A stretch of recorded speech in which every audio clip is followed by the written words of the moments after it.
Good afternoon and welcome to WEFM's 3 p.m. news. I am your presenter, Rajiv Providence. First, on the local scene, there are walls that need to be broken down in order for the rehabilitation of prisoners to continue after their release. This is according to Chief Prison Officer at His Majesty's Prison, Saville Rodriguez. He pointed to the barriers such as the fact that it is not legal for a prison officer to have contact with a prisoner after their release. He said this being the case hampers any attempt to continue the rehabilitation process. We hear more from Mr. Rodriguez.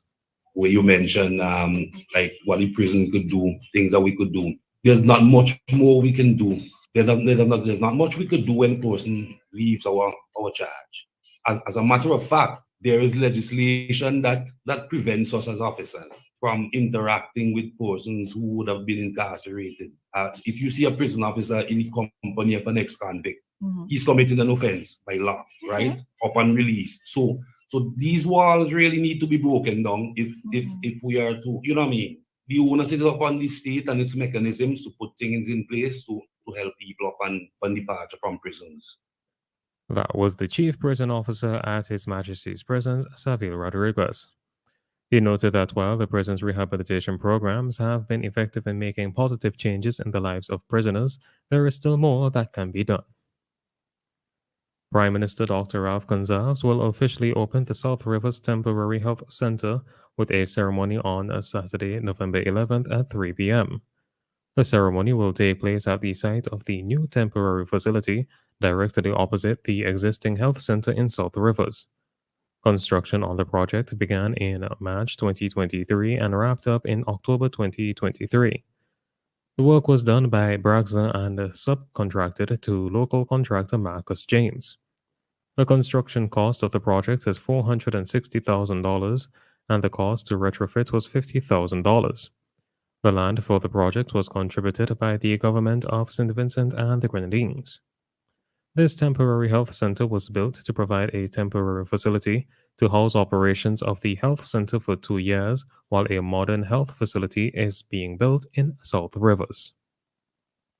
Still on the local scene, Vincentians must not accept the shooting and killing of their fellow citizens as the norm.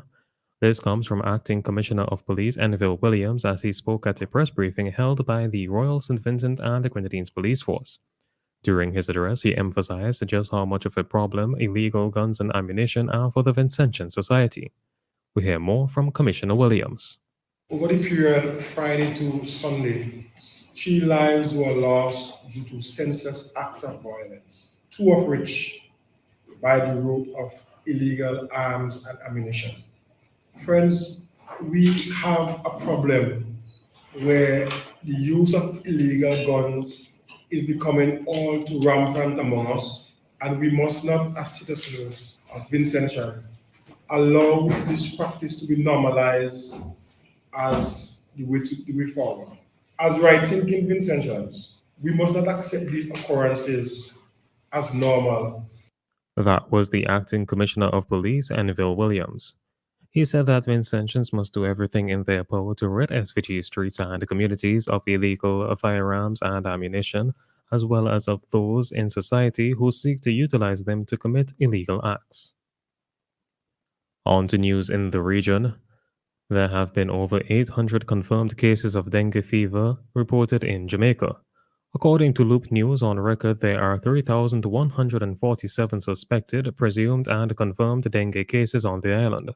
Of the cases classified, 870 have been confirmed. While dengue serotypes 2, 3, and 4 have been identified among the population, dengue serotype 2 remains the dominant strain in Jamaica. At the same time, there has been a total of 9 dengue-related deaths, 7 classified as suspected and 2 as confirmed. No death from the fever has been recorded in the past 2 weeks. In a release, Jamaica's health ministry said all the parishes continue to observe an increase in dengue cases in 2023, compared to 2022, with Kingston and St. Andrew reporting the highest number of cases for 2023. The Organization of American States, the OAS, in collaboration with Profuturo, has made a significant contribution to the advancement of education in St. Lucia by donating state-of-the-art electronic devices to 12 pilot schools on the island. This initiative aims to boost digital education in the region and enhance the learning experience for students. Lily Cheng Soto, OAS representative in St. Lucia, spoke enthusiastically about the project, highlighting the careful selection process that brought it to fruition. In 2019, the Ministry of Education in St. Lucia collaborated with OAS to identify 12 schools as pilot participants in this transformative endeavor. Now, the organization is following up on the effectiveness of the implementation in these chosen schools. The OAS aims to equip teachers with the tools they need to assist students in learning more efficiently, as well as to enable greater interaction between educators and students through the use of these electronic devices. Finally, on the international scene, surgeons in New York say they have performed the world's first complete eye transplant on a man, although it is not certain he will regain vision. Aaron James, who survived a high voltage electrical accident, underwent 21 hours of surgery that replaced half of his face. Surgeons have been able to transplant corneas successfully for years. Experts have called the breakthrough a pivotal moment in the quest to restore sight to millions of people. Mr. James, a high voltage utility line worker from Arkansas, lost most of his face when it accidentally touched a 7200-volt live wire in 2021. On May 27th this year, he underwent a rare partial face transplant in addition to the eye transplant, which involved more than 140 healthcare professionals. This has been WEFM's 3 p.m. News. I have been your presenter, Rajiv Providence. Join us again at 5:30 for WEFM's Evening News, and we thank you for listening.